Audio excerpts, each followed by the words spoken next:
ओम शांति। 23-8-21 की वाणी है। मीठे बच्चे, अपने आप से वायदा करो कि हमें बहुत बहुत मीठा बनना है। सबको सुख की, प्यार की दृष्टि से देखना है। किसी के नाम रूप में नहीं फंसना है। प्रश्न, योग की सिद्धि क्या है? पक्के योगी की निशानी सुनाओ। उत्तर, सब कर्मेंद्रियां बिल्कुल शांत शीतल हो जाए, यह है योग की सिद्धि। पक्के योगी बच्चे वह जिनकी कर्मेंद्रियां जरा भी चंचल न हो, रिंचक भी किसी देहधारी में आंख ना डूबे। मीठे बच्चे, अब तुम जवान नहीं, तुम्हारी वानप्रस्थ अवस्था है। गीत जाग सजनिया जाग। ओम शांति। मीठे मीठे रूहानी बच्चों ने गीत सुना। इसके अर्थ पर दिल में विचार सागर मंथन करना है और खुशी में आना है, क्योंकि यह है नई दुनिया के लिए नई बातें। यह नई बातें अभी सुननी है। बच्चे अब जानते हैं नई दुनिया स्थापन करने वाला कोई मनुष्य नहीं हो सकता। तुम जब ये बातें सुनते हो तो समझते हो यह तो 5000 वर्ष पहले वाली पुरानी बातें हैं जो फिर नए से सुनाई जाती है। तो पुरानी सो नई, नई सो पुरानी हो जाती है। अभी तुम जानते हो 5000 वर्ष पहले वाली वही बातें बाबा नई करके सुनाते हैं। बातें वही है। किस लिए सुनाते हैं? नई दुनिया का वर्षा पाने। इसमें ज्ञान डांस करना होता है। भक्ति में भी बहुत डांस करते हैं, चारों तरफ फेरे लगाते डांस करते हैं। ज्ञान का डांस तो बिल्कुल सहज है। उसमें कर्मेंद्रियां बहुत चलती है, मेहनत करनी पड़ती है। यह तो सिर्फ अंदर में ज्ञान डांस चलता है। सृष्टि चक्र कैसे फिरता है वह नॉलेज बुद्धि में है। इसमें कोई तकलीफ नहीं है। हाँ, याद में मेहनत लगती है। बच्चे कई फेल हो पड़ते हैं, कहाँ न कहाँ गिर पड़ते हैं। सबसे मुख्य बात है नाम रूप में नहीं फंसना है। स्त्री पुरुष कामवश नाम रूप में फंसते हैं ना। क्रोध नाम रूप में नहीं फंसाता है। पहले पहले है यह जिसकी बड़ी संभाल करनी है। कोई के भी नाम रूप में नहीं फंसना है। अपने को आत्मा समझना है। हम आत्मा अशरीरी आई थी, अब अशरीरी होकर जाना है। इस शरीर का भान तोड़ना है। यह नाम रूप में फंसने की बहुत खराब बीमारी है। बाप सावधानी देते हैं बच्चों को। कोई कोई इस बात को समझते नहीं है। कहते हैं बाबा नाहे कैसे कहते हैं कि नाम रूप में फंसे हो, परंतु यह गुप्त बीमारी है। इसलिए साजन सजनियों को अथवा पाप बच्चों को जगाते हैं। बच्चे जागो, अब फिर से कलयुग के बाद सतयुग आना है। बाप ज्योति जगाने आते हैं। मनुष्य मरते हैं तो उनकी जोत जगाते हैं। फिर दीपक की संभाल करते हैं कि बूझ न जाए, आत्मा को अंधियारा न हो। वास्तव में यह है सब भक्ति मार्ग की बातें। आत्मा तो सेकंड में चली जाती है। कई लोग ज्योति को भी भगवान मानते हैं। ब्रह्म को बड़ी ज्योति कहते हैं। ब्रह्म समाजों का मंदिर होता है जहाँ रात दिन ज्योति जगती है। कितना खर्चा होता है, फालतू घृत जाता है। यहाँ वह कुछ भी डालने का है नहीं। याद घृत का काम करती है। याद रूपी घृत है। तो मीठे मीठे बच्चे यह समझते हैं नई बात होने के कारण ही झगड़ा होता है। बाप कहते हैं मैं आता हूँ स्वीट चिल्ड्रन के पास, भारत में ही आता हूँ। अपना जन्म देश सबको प्यारा लगता है ना। बाप को तो सब प्यारे लगते हैं, फिर भी मैं अपने भारत देश में ही आता हूँ। गीता में अगर कृष्ण का नाम नहीं होता तो सब मनुष्य मात्र शिव बाबा को मानते। शिव के मंदिर में कितने जाते हैं। बड़े से बड़ा मंदिर सोमनाथ का था, अभी तो कितने ढेर के ढेर मंदिर बने हैं। कृष्ण को इतना सब मानते नहीं जितना बेहद के बाप को मानते हैं। तो इस समय तुमको इन जैसी प्यारी वस्तु और कोई है नहीं। इसमें साकार की महिमा कोई है नहीं। यह तो निराकार की महिमा है जो अभोक्ता है। जबकि बेहद का बाप स्वर्ग का रचयिता है, तो उससे स्वर्ग का वर्षा लेने का पुरुषार्थ करना चाहिए ना। आजकल करते करते काल खा जाएगा, समय बाकी थोड़ा है। बाप से वर्षा तो ले लो। जब प्रोब लिखते हैं तो समय समझाना भी है, जबकि निश्चय करते हो वह बेहद का बाप है, तो बाप से वर्षा लेने का पुरुषार्थ करो, नहीं तो बाहर जाने से झट भूल जाएंगे। बाप तो कल्याणकारी है ना। कहते हैं इस योग से ही तुम्हारे सब दुख 21 जन्म के लिए दूर होने हैं। बच्चियां घर में भी समझाती रहे कि अब सब दुख दूर करने वाले बेहद के बाप को याद करने से ही तमो प्रधान से सतो प्रधान बन जाएंगे। पवित्र तो जरूर रहना पड़े, मूल बात है पवित्रता की। जितना जितना याद में जाती रहेंगे तो इंद्रियां भी शांत हो जाएगी।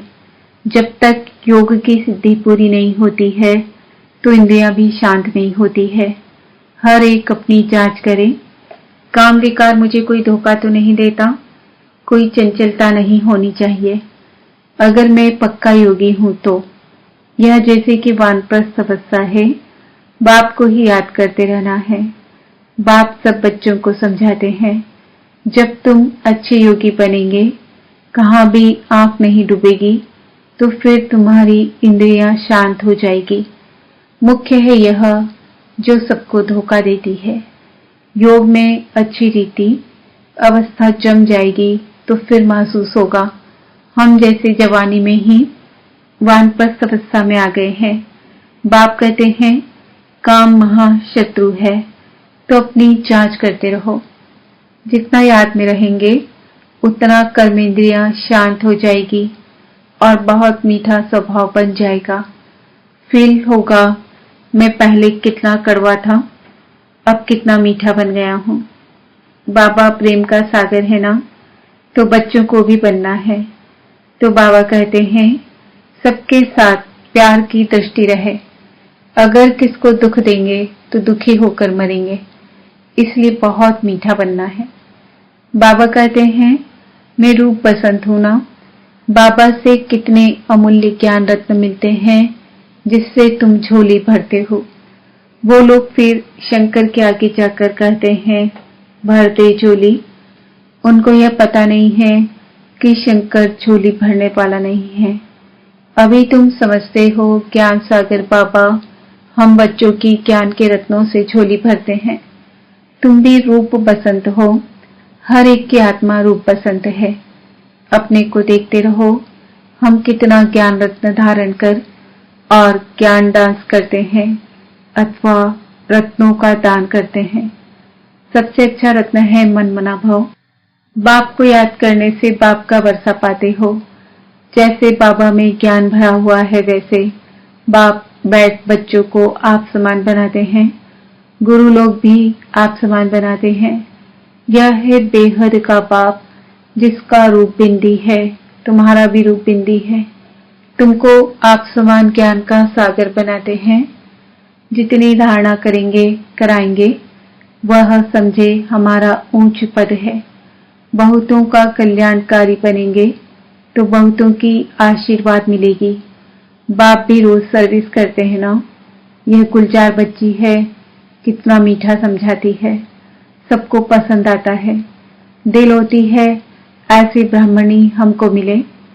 अब एक ब्राह्मणी सब जगह तो नहीं जा सकती है, फिर भी बाबा कहते हैं जो समझते हैं मैं अच्छा समझाती हूँ तो उनको ऑलराउंड सर्विस करनी चाहिए। आप ही शौक होना चाहिए मैं सेंटर्स पर चक्कर लगाऊं। जो समझते हैं मैं बहुतों का कल्याण कर सकती हूँ। मेरी अच्छी खुशबू निकलती है तो शौक होना चाहिए। 10-15 दिन जाकर सेंटर से चक्र लगा आऊं। एक को देखकर फिर और भी सीखेंगे। जो करेगा सो पाएगा। यह सर्विस बहुत कल्याणकारी है। तुम मनुष्यों को जे दान देते हो, यह बड़ा उत्तम ते उत्तम काम है। धंधे वाले भी युक्ति से टाइम निकाल सर्विस पर जा सकते हैं। सर्विसेबल को तो बाप प्यार भी करेंगे, परवरिश भी करेंगे। जिनको सर्विस का शौक होगा वह सर्विस भी कर रह नहीं सकेंगे। बाप मदद भी करते हैं ना। बच्चों को बहुत रहमदिल बनना है। बेचारों के बहुत दुखी जीवन है। तुम जे दान देते हो, किसको अविनाशी ज्ञान रत्नों का दान करना, इन जैसा सर्वोत्तम ज्ञान दान कोई है नहीं। बहुत रहमदिल बनना है। ब्राह्मणी कमजोर होने के कारण सर्विस ढीली हो पड़ती है, इसलिए अच्छी टीचर की मांगनी करते हैं। जब भी विचार आए तो चले जाना चाहिए। बाबा कौन सा सेंटर ठंडा है, हम जाकर चक्र लगाएं। प्रदर्शनी के चित्र भी हैं। चित्र पर जास्ती अच्छी रीति समझेंगे। ख्याल चलना चाहिए हम सर्विस कैसे बढ़ाएं। बाप भी सबका जीवन हीरे जैसा बनाते हैं। तुम बच्चों को भी सर्विस करनी है। वंदे मातरम गाया जाता है, परंतु अर्थ नहीं समझते हैं। पतित मनुष्यों की अथवा पृथ्वी आदि की कभी वंदना नहीं की जाती। यह तो 5 तत्व है, उनकी क्या वंदना करेंगे। 5 तत्वों से बना हुआ शरीर है, तो शरीर की पूजा करना हो गई बुद्ध की पूजा।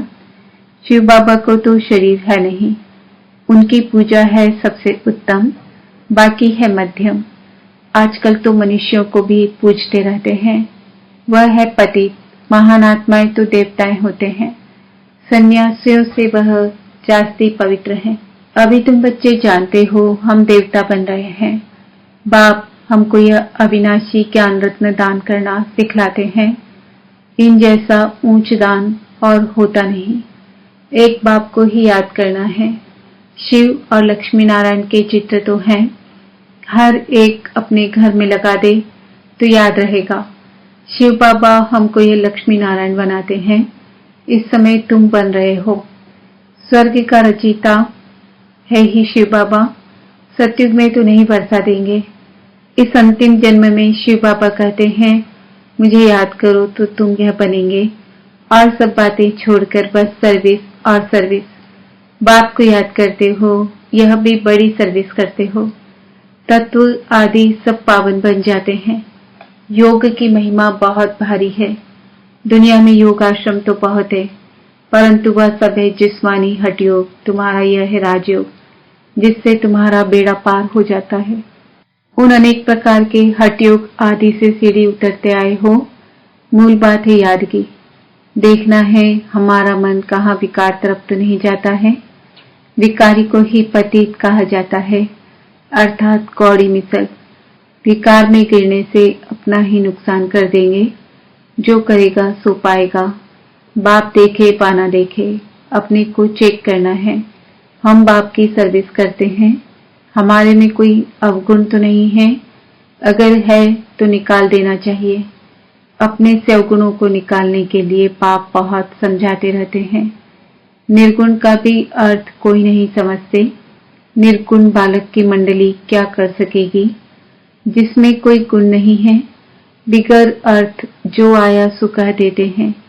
अनेक मत है ना। तुमको एक मत मिलती है, जिससे तुमको तो अथाह खुशी होनी चाहिए। बाप सिर्फ कहते हैं मुझे याद करो और कमल फूल समान बनो। मनसा वाचा कर्मणा पवित्र बनो। तुम बच्चे जानते हो हम ब्राह्मण श्रीमत पर अपने ही तन मन धन से अपनी और सारे विश्व की सेवा कर रहे हैं। बाप आएंगे तो भारत में ना। तुम पांडव भारत को स्वर्ग बनाने की सेवा कर रहे हो। तुम अपना काम करते हो। आखिर विजय तो पांडवों की ही होनी है। इसमें लड़ाई की बात नहीं। तुम हो डबल नॉन वायलेंस। न विकार में जाते हो, न गोली चलाते हो। वायलेंस से कोई भी विश्व पर बादशाही पा नहीं सकते। बाबा ने समझाया है। वह क्रिश्चियन लोग अगर आपस में मिल जाएं तो विश्व पर राज्य कर सकते हैं, परंतु ड्रामा में ऐसा है नहीं। कृष्ण ने ही कृष्णपुरी को हक किया है। असुल तो भारत कृष्ण की ही पुरी था ना। लड़कर बादशाही ली, बहुत धन ले गए। अब फिर धन वापस होता जाता है और फिर तुम विश्व के मालिक बन जाते हो। बाबा कितनी युक्तियां बताते हैं। उन्होंने ही तुम्हारा राज्य छीना, फिर वह आपस में लड़ते हैं और विश्व के मालिक तुम बन जाते हो। कितनी बड़ी बादशाही है, मेहनत सिर्फ इसमें है। याद करते रहो और अपना वर्षा लो, इसमें तंग नहीं होना चाहिए। अच्छा, मीठे मीठे सिक्किलदे बच्चों प्रति माता पिता बाप दादा का याद प्यार और गुड मॉर्निंग। रूहानी बाप की रूहानी बच्चों को नमस्ते। हम रूहानी बच्चों की रूहानी बाप दादा को याद प्यार गुड मॉर्निंग नमस्ते। ओम शांति। धारणा के लिए मुख्य सार। दूसरी सब बातों को छोड़कर ज्ञान दान करना है। रूप बसंत बनना है। अपने अवगुणों को निकालने का पुरुषार्थ करना है। दूसरों को नहीं देखना है। अपना स्वभाव बहुत मीठा बनाना है। सबके प्रति प्यार की दृष्टि रखनी है। किसी को भी दुख नहीं देना है। कर्मेंद्रिय जीत बनना है। वरदान। अमृत वेले की मदद व श्रीमत की पालना द्वारा स्मृति को समर्थवान बनाने वाले स्मृति स्वरूप भव। अपनी स्मृति को समर्थवान बनाना है व स्वतः स्मृति स्वरूप बनना है। तो अमृत वेले के समय की वैल्यू को जानो। जैसी श्रीमत है उसी प्रमाण समय को पहचान कर समय प्रमाण चलो तो सहज सर्व प्राप्ति कर सकेंगे और मेहनत से छूट जाएंगे। अमृत वेले के महत्व को समझकर चलने से कर्म महत्व प्रमाण होंगे। उस समय विशेष साइलेंस रहती है, इसलिए सहज स्मृति को समर्थवान बना सकते हो। स्लोगन। याद और निस्वार्थ सेवा द्वारा माया जीत बनने वाले ही सदा विजयी है। आज का सम्मान है, मैं आत्मा सदा विजयी हूँ। ओम शांति।